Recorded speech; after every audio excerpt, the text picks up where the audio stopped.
আসসালামু আলাইকুম। সবাই কেমন আছেন? আশা করি সবাই অনেক বেশি ভালো আছেন। আল্লাহর রহমতে আমরা অনেক বেশি ভালো আছি। তো প্রতিদিনের মতো আবারও একটা রান্নার ব্লগ নিয়ে আপনাদের মাঝে হাজির হয়ে গেলাম। আজকে শুধু হলো নিরামিষ সবজি একটা হবে। তো কিভাবে রান্না করব সেটাই কিন্তু আপনাদের সঙ্গে শেয়ার করব। যারা ডায়েটে আছেন তারা অবশ্যই কিন্তু এই রেসিপিটা ফলো করতে পারেন। তো চলুন রেসিপিটা শুরু করা যাক। তো আজকে আমরা একটা নিরামিষ সবজি করব। তো কি কি দিয়ে করব সেটা তো আপনাদের সঙ্গে শেয়ার করব। তো দেখতে পাচ্ছেন এখানে কিন্তু কিছু সবজি কেটে নিয়ে আছে। এটা করলেন তো পটল আমি ছুলে সুন্দর করে কেটে ধুয়ে নিয়ে সব সবজিগুলো এগুলো পুঁই শাকের পাতা, আর এখানে আলু আর পুঁই শাকের কয়েকটা ডাঁটা। তো সবগুলোই ধুয়ে নিয়েছি কেটে। আর এখানে হলো ভেন্ডি, তো ভেন্ডি দিয়ে কিন্তু এগুলি সবজিগুলি আজকে রান্না হবে। আর এখানে দুইটা বড় সাইজের পেঁয়াজ কেটে নিয়েছি, 5-7-8টা কাঁচামরিচ নিয়েছি। আর এখানে নিয়েছি হলুদের গুঁড়া 1.5 চামচের একটু কম, আর এখানে 1 চামচ হলো ধনিয়া। তো এখানে ধনিয়া গুঁড়া নিয়েছি 1 চামচের মতো, এখানে জিরা গুঁড়া নিয়েছি 1 চামচের মতো, এখানে রসুন আদা বাটা নিয়েছি, আর এখানে লবণ স্বাদ অনুযায়ী এখানে নিয়েছি। তো সবকিছু এক জায়গায় নিয়েছি। আর এখানে এখন আমি এই কড়াইতে রান্না করব। তো এখন আমি কড়াইতে মশলা পেঁয়াজ মরিচগুলি ঢেলে নিলাম, আর এই যে মশলাগুলি দিয়ে দিচ্ছি। সবকিছু উপাদানগুলি তো আপনাদের দেখে দিলাম, আর মাপগুলিও বলে দিলাম।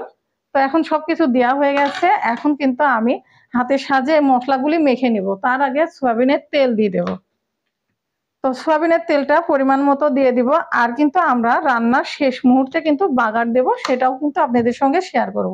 তো এতেও তেল দিয়ে দেওয়া হয়েছে। এখন কিন্তু আমি হাতের সাহায্যে ভালো করে মেখে নিচ্ছি। তো হাতের সাহায্যে মেখে রান্না করলে কিন্তু খুবই সুন্দর হয়। আর এইরকম সবজি এখন করে যদি খান তা খুবই ভালো লাগে। এখন যেহেতু এখন শাকসবজি যেটুকু পাওয়া যাচ্ছে এটা দিয়ে কিন্তু করে খাওয়া যায়। আর শীতকালে তো অনেক ধরনের সবজি পাওয়া যায়। এখন গরমকালে তো যতটুকু সবজি পাওয়া যায় এভাবে সবজি রান্না করে খাওয়ানোর জন্য কিন্তু খুবই ভালো হয়। আপনাদের বাসায় যারা সবজি পছন্দ করেন, যারা ডায়েটে থাকেন তাদের জন্য খুবই কিন্তু ভালো হয়। যাই হোক, আমাদেরকে ডাক্তার অনেক সবজি খেতে বলছে, এই জন্য আমরা সবজির পরিমাণটা একটু এখন থেকেই শুরু করছি। তো যেহেতু আমাদের একটু ডায়েট চলছে, কারণ চর্বি বেড়ে যাচ্ছে গায়ে, এই কারণে কিন্তু আমাদের ডাক্তার একটু মশলা জাতীয় খাবারগুলি খুব কম খেতে বলছে, সবজি এগুলি বেশি খেতে বলছে। যাই হোক, এখন যারা আপনারা ডায়েটে থাকতে চান তারা তাই করার চেষ্টা করবেন। দেখবেন আমি বাটা মশলা খুবই কম দিয়েছি এবং গুঁড়া মশলা খুব কম দিয়েছি। তো যাই হোক, এখন আমি এদের সবজিগুলি দিয়ে দিচ্ছি, দিয়ে ভালো করে এখন মেখে নিব। হাতের সাহায্যে কিন্তু মেখে এই সবজিগুলি রান্না করবেন। আর রান্নার লাস্ট মুহূর্তে একটু আদা রসুন আর পেঁয়াজ বাগার দিবেন ডাল মশলা দিয়ে, পাঁচফোড়ন দিয়ে। খুবই সুন্দর হয়, এভাবে রান্না করে দেখতে পারেন। আর ভেন্ডিটা কিন্তু তরকারিতে দিলে কিন্তু তরকারিটা খেতে অনেক মজা হয় সবজি। আর আমাদের কাছে তো খুবই ভালো লাগে। আপনাদের যদি ভালো লাগে অবশ্যই বাসায় ট্রাই করে দেখতে পারেন। আর রেসিপিটা কেমন লাগলো অবশ্যই কমেন্ট করে জানাবেন। আর বাসায় করার অনুরোধ রইল, অবশ্যই বাসায় ট্রাই করে দেখতে পারেন। আশা করি আপনাদের অনেক ভালো লাগবে। যারা সবজি পছন্দ করেন তারা অবশ্যই সবজি পছন্দ করবেন এইভাবে রান্না করে। আর যারা পছন্দ করেন না একবার হলো করে খেয়ে দেখতে পারেন, খুবই মজা হবে। যাই হোক, এই যে আমি হাতের সাহায্যে কিন্তু সুন্দর করে মেখে নিচ্ছি।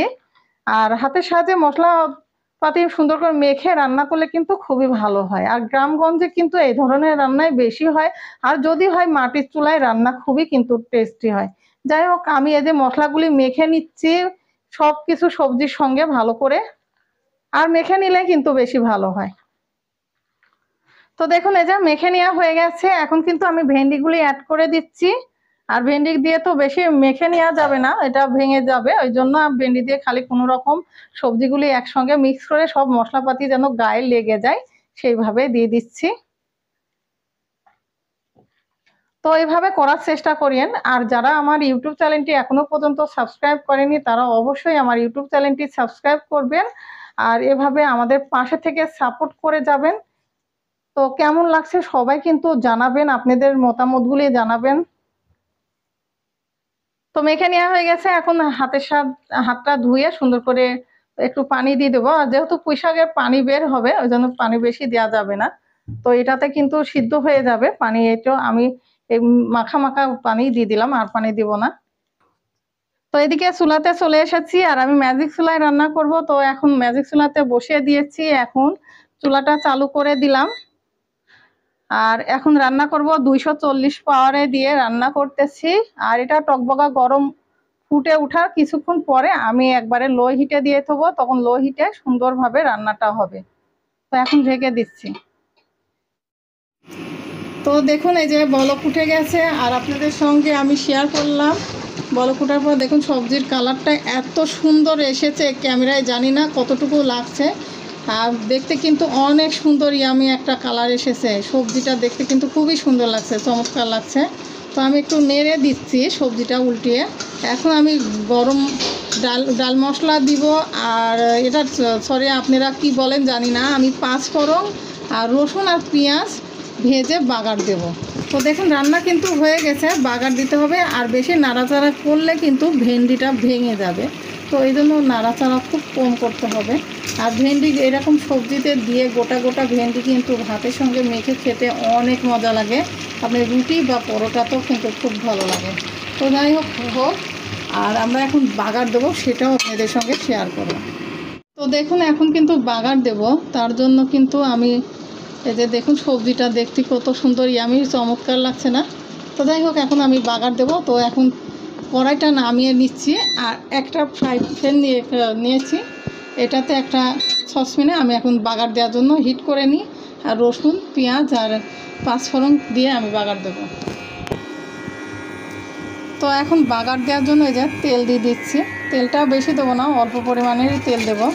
আর যেহেতু তেলটা আগে থেকে ব্যবহার করা হয়েছে মেখে নেওয়ার সময়, তো এখন দিয়ে দেবো এই যে পেঁয়াজ আর রসুন।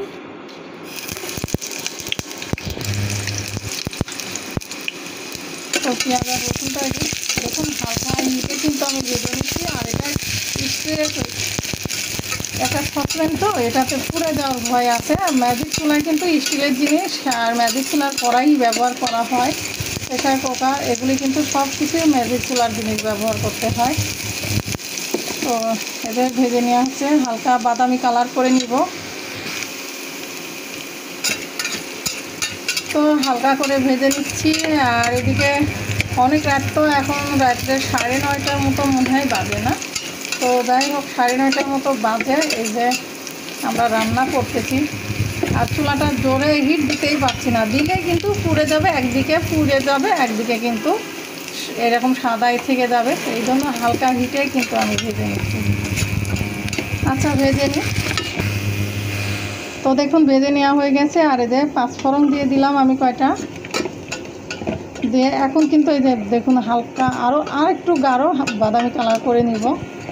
তো পেঁয়াজগুলো কিন্তু জায়গায় জায়গায় একটু সাদা এখনও আছে, তো অল্প তেলে তো ভেজে নিতে একটু সমস্যাই হচ্ছে। তো হয়ে এসেছে ভাজা। তো দেখুন এই যে বাদামি কালার করে ভেজে নেওয়া হয়ে গেছে, এখন কিন্তু আমি এটা চুলা থেকে উঠিয়ে নিয়েছি।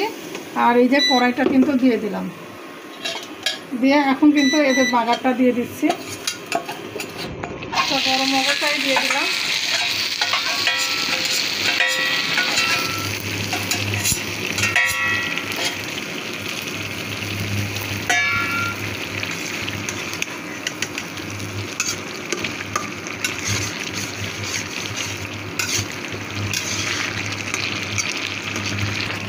তো দেখুন হয়ে গেছে, এখন একটু ঢেকে দেব। বাগারের যে সেন্টটা আছে সুন্দরভাবে সবজির মধ্যে ঢেকে বসে যাবে, তারপরে আমি নামিয়ে নিব, পরিবেশন করব, সেটাও আপনাদের সঙ্গে শেয়ার করব। ততক্ষণ সঙ্গে থাকুন, পরিবেশন যখন করব তখন দেখাবো যে কেমনভাবে রান্না করলাম, আর পরিবেশন করেও আপনাদের দেখাবো।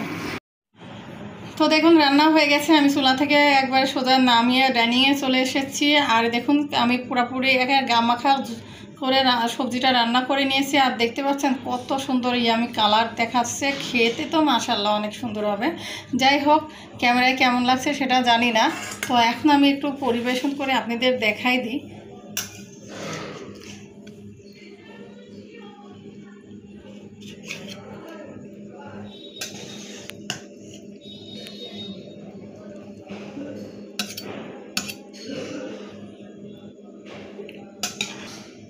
তো দেখুন এই যে পরিবেশন করে নিলাম, কত সুন্দর একটা কালার হয়েছে, খেতে কিন্তু খুবই ভালো লাগবে। যাই হোক, এখন অনেক রাত হয়ে গেছে, খেতে হবে। রেসিপিটা কেমন লাগলো অবশ্যই কমেন্ট বক্সে কমেন্ট করে সবাই জানাবেন। আর ভালো লাগলে অবশ্যই বাসায় এই ধরনের রেসিপি করে খেয়ে দেখতে পারেন, খুবই ভালো লাগবে। যাই হোক, তো ভিডিওটি ভালো লাগলে অবশ্যই লাইক করবেন, কমেন্ট করবেন এবং আমার ইউটিউব চ্যানেলটি সাবস্ক্রাইব করে অল বাটনটা অবশ্যই প্রেস করে রাখবেন, ভিডিও ছাড়লে সবার আগে পেয়ে যাবেন। যাই হোক, এখনকার মতো বিদায় নিচ্ছি। সবাই ভালো থাকবেন, সুস্থ থাকবেন, আর আমার জন্য দোয়া করবেন, আমার ফ্যামিলির জন্য দোয়া করবেন। আল্লাহ হাফেজ।